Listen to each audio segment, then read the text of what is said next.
Ottawa's new luxury tax on pricey cars, planes, and boats is coming into effect today.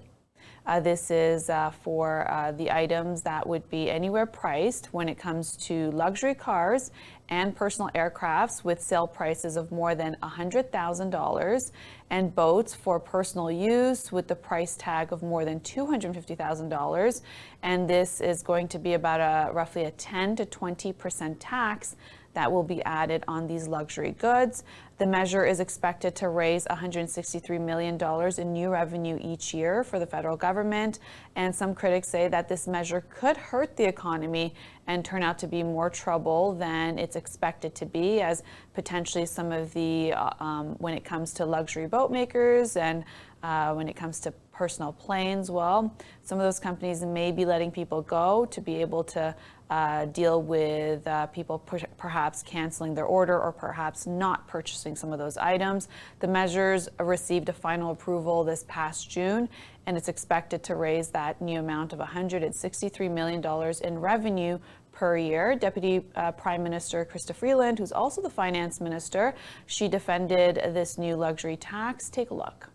You know, we've been talking a lot today about COVID, about the COVID recession, about how hard those 2 years were, about the extraordinary measures we had to take to keep Canadians healthy and safe and to keep the economy going through that difficult time.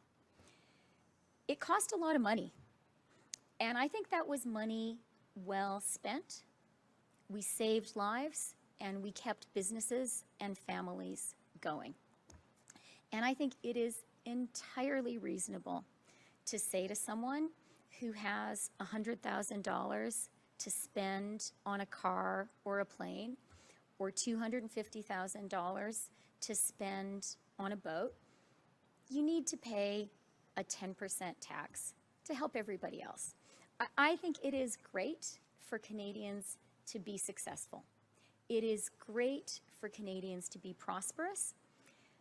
I also think that people who are doing really, really well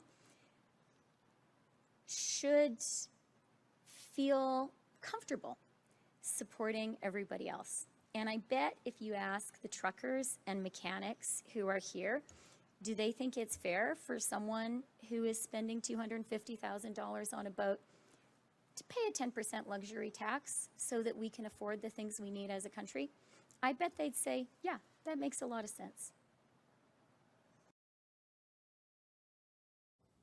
That's Deputy Prime Minister Chrystia Freeland, who's also the finance minister, addressing the question about this luxury tax. Some of the critics are saying that when it comes to boat manufacturers, well, they saw a spike in sales during the pandemic when there was lockdowns and people were now, moving out into the suburbs and finding new ways of having recreational activity, as bars, restaurants, movie theaters, and everything, concerts and everything was shut down. Well, they're saying that this is going to affect their sales potentially.